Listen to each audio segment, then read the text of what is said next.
আসসালামু আলাইকুম প্রিয় বন্ধুরা, দেশে ও প্রবাসে যে যেখান থেকে দেখছেন প্রত্যেককে শুভেচ্ছা জানাচ্ছি। আশা করছি সবাই ভালো আছেন। জাপান আমাদের কাছে সূর্যোদয়ের দেশ হিসাবে পরিচিত, কিন্তু এই জাপান বাংলাদেশের জন্য ভবিষ্যতে একটা বড় কর্মসংস্থানের সুযোগ তৈরি করতে পারে।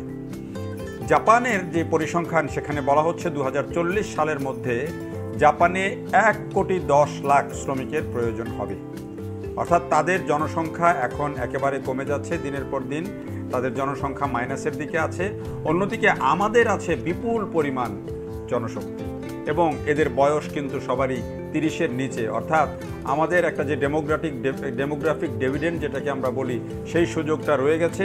কিন্তু জাপানে জনসংখ্যা কমছে, বৃদ্ধ মানুষের সংখ্যা বাড়ছে, তরুণ প্রজন্মের সংখ্যা কমছে। ফলে তাদের এখানে শ্রমিকের সংকট যে ভবিষ্যতে দেখা দেবে তা নিয়ে কোনো সন্দেহ নয়। আর সেই সুযোগটা কাজে লাগানোর জন্যই এবারের এই যে ডক্টর ইউনূসের সফর, সেই সফরটাকে তিনি কাজে লাগাতে চেয়েছেন এবং জাপানের বিভিন্ন কোম্পানি আগ্রহ প্রকাশ করেছে বাংলাদেশ থেকে 1 লাখ মানুষ নেবে আগামী 5 বছরের মধ্যে। যদিও এই বিষয়টা গত 2-3 বছর থেকেই আলোচনায় আছে এবং এরই মধ্যে এটি কার্যকরও কিন্তু আছে, কিন্তু এবারে যে নতুন করে যে আলোচনা এবং এমওইউ, বিভিন্ন কোম্পানির যে আগ্রহ, সেটি এখানে ভিন্ন মাত্রা যোগ করেছে এবং এটি এখন একটা নতুন মাত্রা যোগ করবে। তবে যেটি বলা দরকার যে জাপানে যাওয়ার জন্য আপনি কিন্তু শুধুমাত্র সরকারি পর্যায়ে চুক্তি স্বাক্ষর বা এমওইউ হলেই জাপান আপনাকে নিয়ে চলে যাবে, এটি ভাবার কোনো কারণ নাই। জাপানের কিছু নির্দিষ্ট ক্রাইটেরিয়া আছে। জাপানে কিন্তু যেই ধরনের শ্রমিক প্রয়োজন হয় তার মধ্যে সবচেয়ে বেশি হচ্ছে প্রযুক্তি খাতে, কৃষি খাতে এবং বিশেষ করে মোটর কোম্পানিগুলোতে, মোটরযান কোম্পানিগুলোতে, নির্মাণ কোম্পানিগুলোতে কম্পিউটার অপারেটর হিসাবে। এছাড়া কিছু মানুষের চাহিদা আছে অনেক নার্সিংয়ে। তো এই যে কৃষিতে, প্রযুক্তিতে, নার্সিংয়ে, সেবায়, যে জায়গাতেই আপনি যান, জাপানের ভাষা শিক্ষাটা অত্যন্ত জরুরি। আপনি যদি জাপানের ভাষা শিখতে পারেন তাহলে আপনি বলা যায় যে অন্তত 80% এগিয়ে থাকবেন।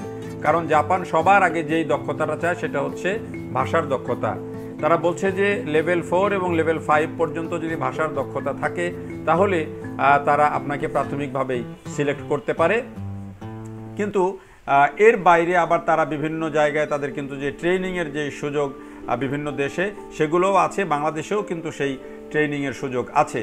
তো আপনি যদি এখন এই বিশ্বের 4র্থ বৃহৎ অর্থনীতির দেশ এবং শিল্প বিপ্লবের দেশ এবং প্রযুক্তির দেশ জাপানে যদি যেতে চান, নিশ্চয়ই আপনাকে সেভাবে নিজেকে প্রস্তুত করে যেতে হবে। পাশাপাশি তাদের দেশের যে কৃষ্টি, কালচার, সভ্যতা, তাদের শ্রমিকদের জন্য যে পরিবেশ, সেই সব বিষয়গুলোও কিন্তু আপনাকে প্রাথমিক ট্রেনিং বা প্রাথমিক জানাশোনা থাকতে হবে। তাহলে কিন্তু আপনি জাপানে যাওয়ার জন্য উপযুক্ত হবেন। এখন প্রশ্ন হচ্ছে, বাংলাদেশ সরকার জাপানে যাওয়ার জন্য কি ব্যবস্থা করলো? একটি সেমিনার হয়েছে, সেই সেমিনারে যে বিষয়গুলো আলোচনা হয়েছে, আমাদের প্রধান উপদেষ্টাও যে সেমিনারে ছিলেন, সেখানে বিভিন্ন কোম্পানির লোকজন ছিল, বিভিন্ন ট্রেনিং সেন্টারের লোকজন ছিল। সেমিনার অন হিউম্যান রিসোর্সেস শীর্ষক ওই সেমিনারে প্রধান উপদেষ্টা মোহাম্মদ ইউনূস বলেন, জাপানে বাংলাদেশের জন্য কর্মসংস্থানের সুযোগ সৃষ্টি করতে অন্তর্বর্তীকালীন সরকার প্রয়োজনীয় সব কিছু করবে। তিনি বলছেন যে এটা আমার জন্য সবচেয়ে রোমাঞ্চকর এবং প্রেরণার দিন। এটি শুধু কাজ করার জন্য নয়, বরং জাপানকে জানারও দ্বার উন্মোচন করবে বাংলাদেশের মানুষের জন্য। সেমিনারে প্রধান উপদেষ্টা দুটি সমঝোতা স্মারকের সাক্ষী হন। প্রথমটি Bangladesh bureau of manpower, employment and training ও কাইকম ড্রিম স্ট্রিট এর মধ্যে, যার একটি জাপান বাংলাদেশ যৌথ উদ্যোগ। দ্বিতীয়টি বিএমইটি ও জাপানের national business support combined cooperatives, অর্থাৎ জাপানের যে 65টির বেশি কোম্পানির যে ফেডারেশন, সেটির সাথে, এবং জেবিবিআরএ এর মধ্যে এই এমওইউগুলো হয়ে যায়। তো এই এমওইউ অনুষ্ঠানে কিন্তু শুধুমাত্র বাংলাদেশের মানুষজনই নন, জাপানের যে বিভিন্ন কোম্পানির যারা কর্ণধার তারাও কিন্তু কথা বলেছেন।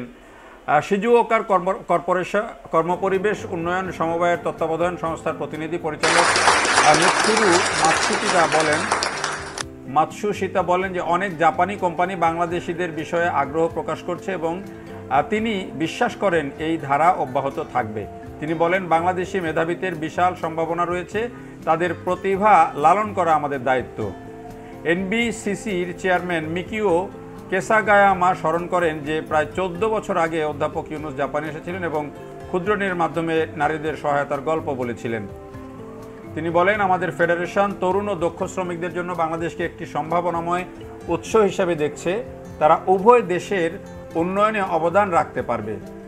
আগামী 5 বছরে আমরা 1 লাখ বাংলাদেশি শ্রমিককে স্বাগত জানাতে প্রস্তুত আছি বলে তিনি বলেন। ওয়াতামি গ্রুপের প্রেসিডেন্ট মিকি ওয়াতানাবে জানান, বাংলাদেশে তাদের প্রতিষ্ঠিত একটি স্কুল প্রতি বছর 1500 শিক্ষার্থীকে প্রশিক্ষণ দেয় এবং তারা এই সংখ্যা 3000-এ উন্নীত করার পরিকল্পনা করছে। তিনি বলেন, বাংলাদেশে কারিগরি শিক্ষা গ্রহণকারী জাপানের চাকরির বাজারে প্রবেশ করতে পারবে। Japan international training and skilled worker cooperation অর্গানাইজেশনের চেয়ারম্যান হিরোয়াকি ইয়াগি জাপানের শ্রমবাজারে বাংলাদেশিদের সম্ভাবনা ও চ্যালেঞ্জের নানান দিক তুলে ধরেন। তিনি বলেন, বাংলাদেশে এখনও ভাষা শিক্ষকের ঘাটতি রয়েছে।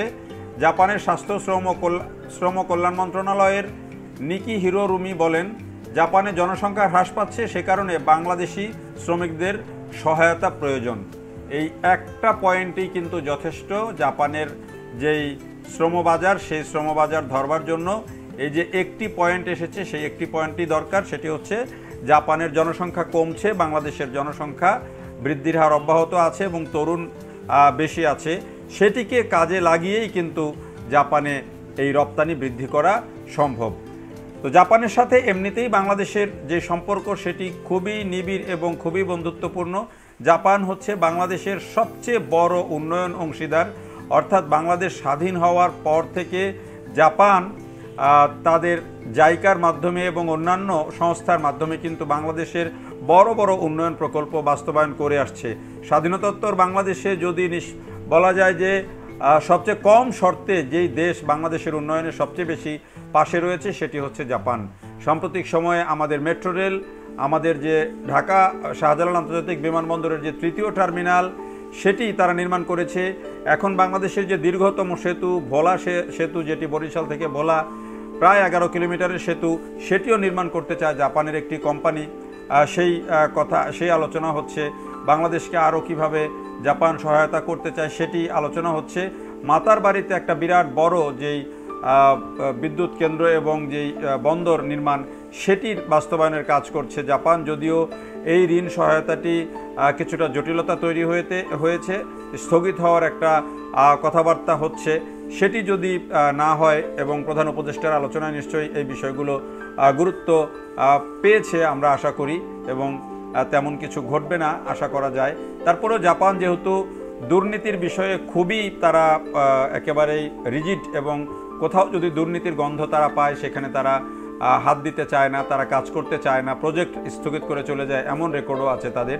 ফলে এই ব্যাপারে বাংলাদেশের তরফ থেকে কিন্তু বড় ধরনের অনেক কিছু করার আছে। এই জায়গা তাদেরকে বোঝাতে হবে জাপানিরা, তাহলে হয়তো বাংলাদেশের যে উন্নয়নের যে সবচেয়ে বড় অংশীদার, তাদের সেই কথা কিন্তু তারা রাখবে। তো সব মিলিয়ে জাপানের সাথে বাংলাদেশের এই যে বন্ধুত্বপূর্ণ সম্পর্ক এবং ডক্টর ইউনূসের যে এই দেশটি সফর, সেটি একটি ভিন্ন মাত্রা যোগ করেছে এবং এটির ফলাফল নিশ্চয়ই আগামী দিনে বাংলাদেশের মানুষ পাবে এবং অদূর ভবিষ্যতে হয়তো জাপান ও বাংলাদেশের এই যে মানুষদের, শ্রমিকদেরকে বা এই যে বিপুল সংখ্যক তরুণ প্রজন্ম, তাদেরকে কাজে লাগানোর একটা সুযোগ তৈরি হবে। দেখার জন্য সবাইকে অনেক ধন্যবাদ।